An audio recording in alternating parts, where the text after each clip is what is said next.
The grading criteria that you want to keep in mind as we start this next step are: entire creature is painted with 3 or more bright colors and colors repeat in order to create unity, and creature is neatly painted, so paint is opaque or solid with no drips or smudges, smooth edges where your color changes. Background colors are the large areas of color that will show up underneath our patterns. So we will be painting our patterns on top of our background colors. So for example, this Alebrije uses a yellow, a pink, and a light blue background color within the different areas. One of the things to consider to take your sculpture to the next level is how you transition or change between colors. So if you look at this sculpture here, I used a zigzag pattern as I changed between each color.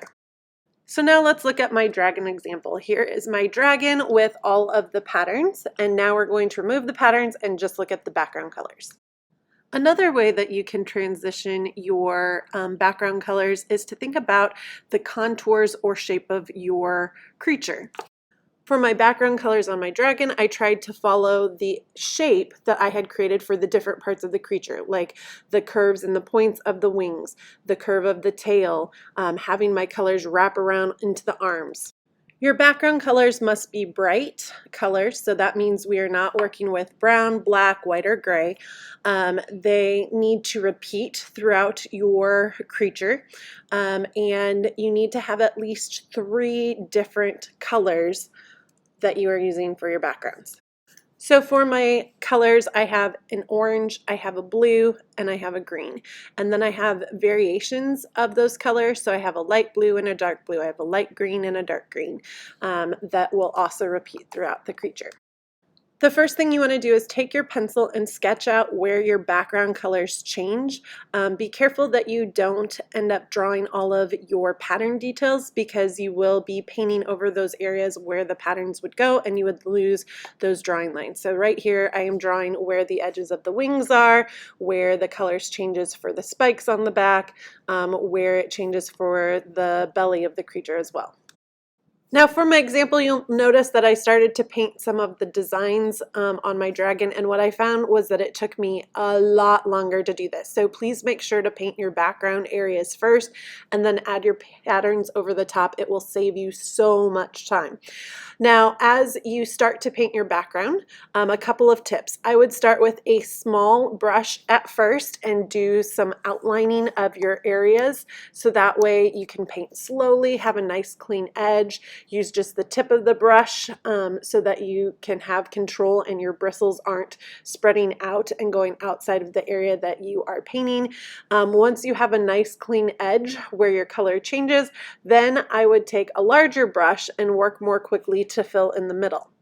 Remember, to get a nice solid color, you might need to do 2 layers or 2 coats of paint in an area. Another tip that's helpful, I like to start with my lightest colors as I begin to paint, because then if I make a mistake and go outside of the lines, the darker colors are more likely to cover up those mistakes. Earlier I talked to you about how to transition between your colors. My first example was a zigzag. My second example was following the contours or the shape of my creature. The third way is you can do a blend. So that's what I'm going to show you now. I start with my lightest colors, and while the paint is still wet, I take my darkest color and I go over the top of it, and I slowly bring my brush into the lighter areas.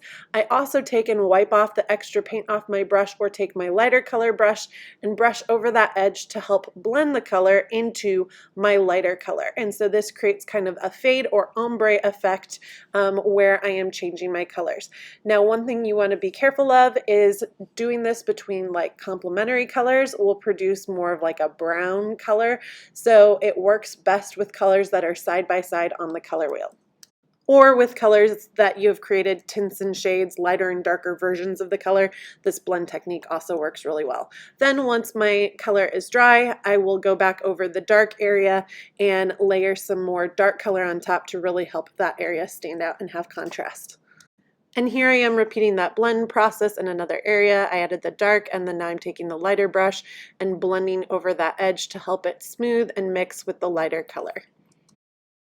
So one more time, I just want to remind you that right now we are not doing patterns. We are just creating our background colors. Remember, you need at least 3 bright colors that repeat throughout your creature. You can have more, but you need to have at least 3 bright colors. And also think about how you are going to change between your colors. Are you going to follow the edges? Are you going to use a design like a zigzag, or are you going to blend your colors as well? We also want to make sure that our background colors are completely dry before we start our patterns. If you have any questions, please let me know.